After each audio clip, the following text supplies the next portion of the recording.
भाई भोजपुरी में अश्लीलता कैसे फैलावल जाला और मॉडल के तौर पे सबके कैसे नचावल जाला, पहले ये वीडियो देख ली।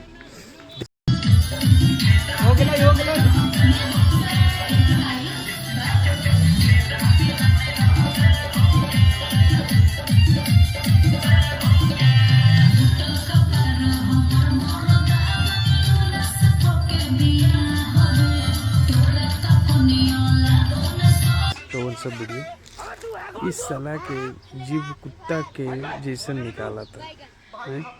अश्लीलता गाना परोसे में इनके बड़ी मजा आवत है।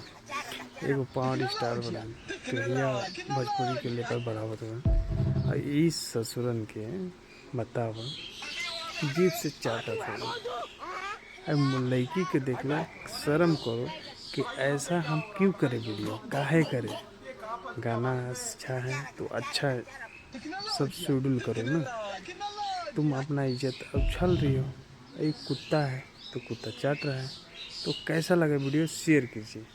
ऐसा भोजपुरी में नहीं होना चाहिए, कुत्ते के साथ कोई गाना नहीं आना चाहिए, शेयर कीजिए।